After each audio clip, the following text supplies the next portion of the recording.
Hi everybody, it's Laura. Thank you so much for joining me on my channel. Today I have a layout that I made using the Shimmerz May Color Kitz collection. For this layout, I am starting off with a mixed media background, something I love to do, and I'm using a piece of 120-pound smooth white cardstock that I've coated with some Liquitex gesso. I'm using a piece of plastic to apply the color to the background. I start off this layout using a Shimmerz Spritz called Powder Puff. My plan here is to have a large area of paint in the background and then layer this month's cut file on top of it. There were two cut files this month. Both were geometric shapes with a scalloped border. There was a rectangle and a circle. You could see that I've cut out a circle. There's one in the upper left-hand corner. I cut out a number of sizes. I wasn't sure exactly which size I was going to use. So while I was using my die cutting machine, I figured I would cut out a whole bunch of different sizes of this shape. I wasn't sure, like I said, what size I wanted to use on this layout, and I thought that any circles that I didn't use on this layout I could use on another one. I really like the way this is a very simple but really nice shape. I love the scalloped border. I added another small area of color on the left-hand side of the layout. I'm going to have a small cluster there. And for this layer of paint, I'm using a slightly darker color. It's a Vibez called Don't Rain on My Parade. Now that I have two layers of color, I'm adding some splatters. You could see that I added a whole bunch of splatters, not only to the larger circle, but also to that smaller one on the left-hand side. Now I'm adding a Shimmerz, and the name of this paint is All Is Frost. This is a really pretty frosty blue color, and I love the way there is a lot of shimmer in the Shimmerz, so I thought this would be a nice addition to my background. In most of my layouts, I bring in colors from past kits. This month, I have generally been sticking to the colors that come with the May kit. On this layout, I just use a really tiny bit of one additional color, but the majority of the colors that you see are included in the May Color Kitz collection. And before I forget, I wanted to mention that when you place an order with Shimmerz Paints, if you put my name in the comments box, you will receive a free gift. I usually forget to say that until the very end of the video. I'm not sure if you can see it on the video, but adding the Shimmerz All Is Frost really gave a nice glittery tone to my background. Now I'm adding some modeling paste to the background. I'm using some Master's Choice modeling paste. I added in some of the Shimmerz All Is Frost and just a very tiny bit of an Inklingz from a past kit that's called Me and Blue. Usually when I'm adding modeling paste to the background, I like for the modeling paste to be white. On this layout, I wanted it to be a little bit more like a very light blue because I knew I was going to be putting the white cut file on top of it, and I didn't want the modeling paste to compete with the cut file. So I thought that if I made it blue, it would still contrast with the background, but it would fade a little bit more into the background than the white circle, and I think that it ended up working out okay. I ran out of the light blue modeling paste pretty quickly, so I had to remix some. The second time around, instead of using the Inklingz Me and Blue, I decided to use one of the colors that's in the kit. It's called Powder Puff, and that is a Spritz paint. And I mixed that together once again with the All Is Frost, and the color looks the same as it did before when I used the Inklingz. The stencil that I used is made by Picket Fence, and it's called Tile Montage. I purchased that not too long ago at a really great discount. They were having a sale, and I really like the way this stencil is extremely delicate, so I think it went really well with all of the papers and embellishments that I'm going to put on this page. Next, I add a lot of splatters. I use both the Spritz Powder Puff and the Vibez Don't Rain on My Parade. For this layout, I was in the mood to have a whole lot of splatters. I wanted the edge of that circle to look kind of messy with lots and lots of splatters, so that's what I did. I added a whole bunch of splatters in those two shades of blue, and then I used some watered down white acrylic paint, and I added a whole bunch of white splatters too. You could see that on the left-hand side of the circle, there's a big dot. I just kind of mopped it up with my finger. It just was a little bit too big, and I was afraid that it would be a little bit too noticeable, so I decided to get rid of that splatter. Then I used my scissors and I tapped it against that part of the bottle that holds the straw, and that created a whole bunch of tiny splatters.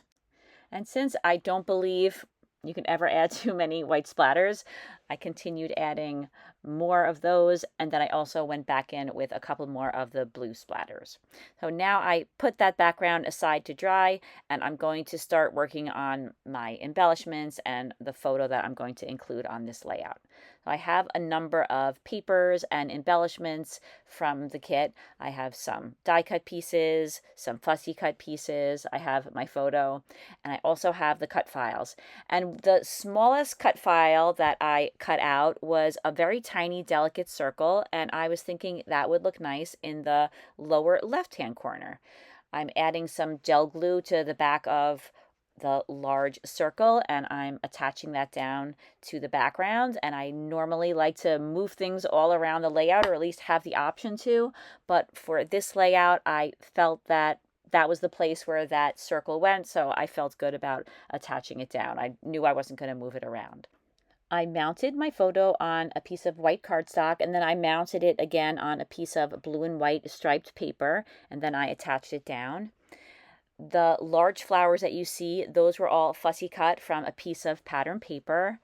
I'm using one of the die cuts for my title. It says Smile, which I thought was perfect for this layout. And then in that smaller cluster that I have, I arranged some of those fussy cut flowers along with that really cute die cut of the bird on the branch. And then I began to arrange the rest of those fussy cut flowers around my photo.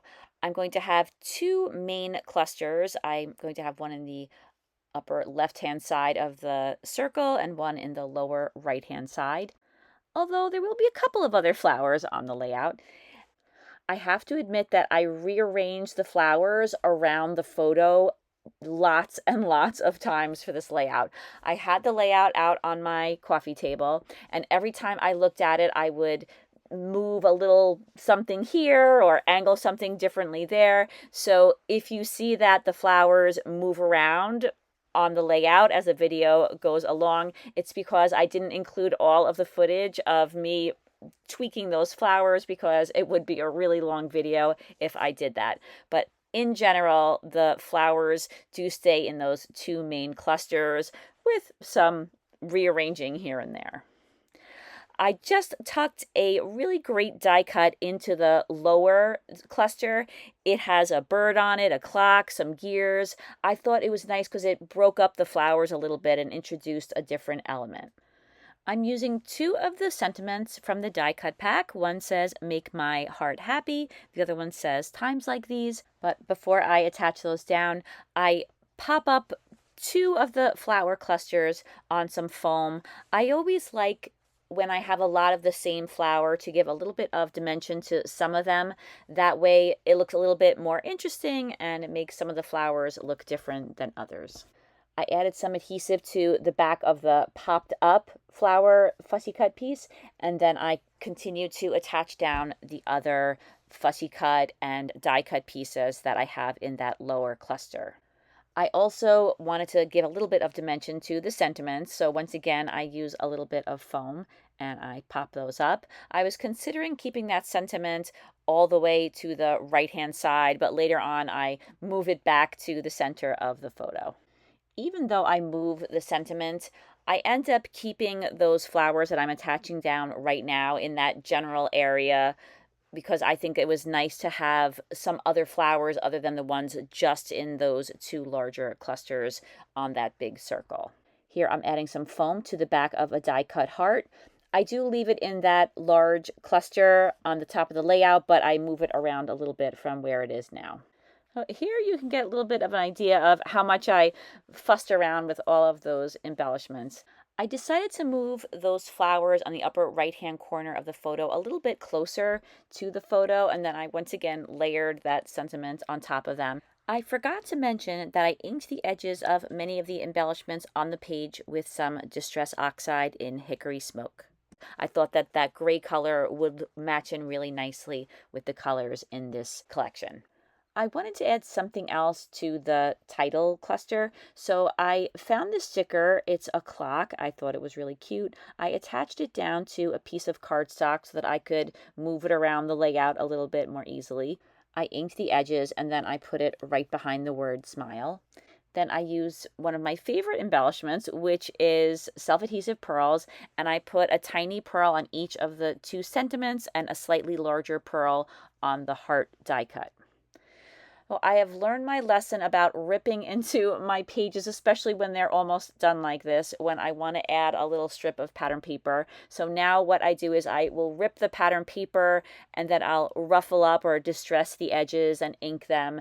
And then that way I can layer that over the background. I don't have to actually rip the paper because once I made a really big mistake doing that. So now I found that ripping the paper and layering it over the background looks almost the same as ripping the background and putting the pattern paper behind it. I was thinking that after I added that little piece of ripped paper to the bottom that the layout was pretty much done. But once again, I had the layout out on my coffee table and I felt that something was just missing from it. And I finally decided that it was something that was a really dark blue. I thought that that would really help to finish off the layout. So I used one of the pattern papers from the kit and some leaf or branch dies that I had in my stash, and I cut out a number of branches.